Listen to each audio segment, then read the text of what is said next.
गांव के किनारे मिट्टी का एक पुराना लेकिन सलीके से रखा हुआ घर था। उसी घर में रहती थी बूढ़ी औरत धर्मा देवी। चेहरे पर झुर्रियां थी लेकिन दिल में ममता अब भी जिंदा थी। उसका बेटा सुरेश शहर में काम करता था और बहू पिंकी उसी घर में उसके साथ रहती थी। धर्मा देवी रोज सुबह जल्दी उठती, आंगन बुहारती, फिर घर के कोने में दिया जलाकर भगवान का नाम लेती। यही उसकी आदत थी और यही उसका सहारा। पिंकी को यह सब बिल्कुल पसंद नहीं था। वह ऊंची आवाज में बोलती, रोज सुबह यही सब क्यों करती हो? घर है या मंदिर, धुआं फैल जाता है। पहले नाश्ता बनाओ। धर्मा देवी धीरे से कहती, बस 2 मिनट, भगवान को याद कर लूं।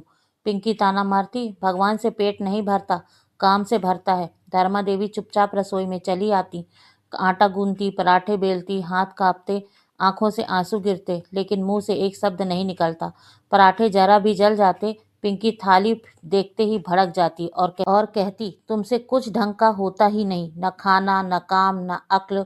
धर्मा देवी सिर झुकाकर कहती, लकड़ी गीली थी। पिंकी हंसती और कहती, बहाना मत बनाओ, सुरेश आएगा तो तुम ही रोगी, मानेगा मेरी बात ही। धर्मा देवी मन ही मन सोचती, माँ होना क्या इतना बड़ा गुनाह है? दिन भर पिंकी किसी न किसी बात पर चिल्लाती रहती, कभी कपड़ों पर, कभी झाड़ू पर, कभी पानी पर, और धर्मा देवी हर बात पर चुप रहती। थक कर वह कहती, अब शरीर साथ नहीं देता। पिंकी हंसकर कहती, खुद से बातें मत किया करो, लोग कहेंगे बूढ़ी सठिया गई है।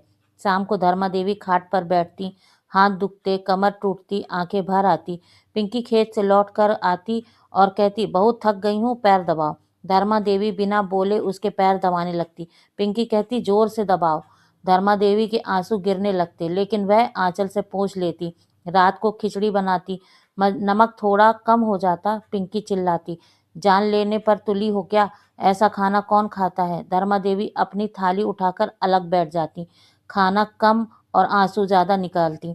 रात गहरी होती, सब सो जाते। धर्मा देवी चुपचाप भगवान से कहती, क्या सहते रहना ही मेरी किस्मत है? अगली सुबह पिंकी कहती, कुएं से पानी ले आओ। धर्मा देवी कहती, बदन दुख रहा है। पिंकी सख्त होकर बोलती, काम नहीं तो खाना नहीं। धर्मा देवी घड़ा उठाकर चल देती। रास्ता उबड़ खाबड़ था, पैर फिसला, घड़ा टूट गया। घर पहुंचते ही पिंकी आग हो जाती और चिल्लाती, इस घर में तेरा कोई हक नहीं, निकल जा। धर्मा देवी कुछ नहीं बोलती, बस बाहर निकल जाती। ठंडी हवा उनके आंसू सुखा देती।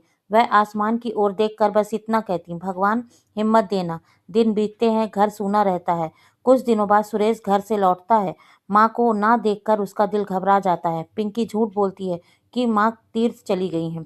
गांव की एक बुजुर्ग औरत सुरेश को सच्चाई बता देती है। सुरेश टूट जाता है और माँ को ढूंढने निकल जाता है। मंदिर, नदी, जंगल, हर जगह महीने बीत जाते हैं, माँ नहीं मिलती। इधर धर्मा देवी गांव से दूर जंगल के किनारे बनी एक पुरानी झोपड़ी में अपना जीवन समेट चुकी थी। झोपड़ी में जीवन जीना आसान नहीं था, लेकिन अपमान से मुक्त था। सुबह सूरज की रोशनी से दिन शुरू होता।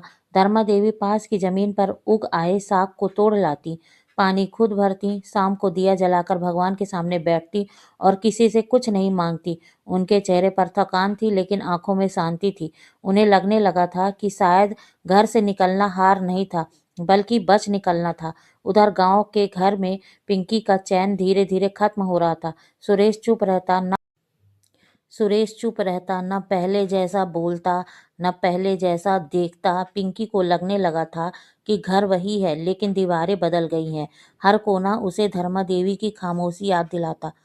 रात को नींद नहीं आती और दिन में चिड़चिड़ापन बढ़ता गया। समय बीतता गया और वह घर में अब पिंकी के लिए परीक्षा बन गया। उसके बेटे की शादी हुई, नई बहू घर में आई।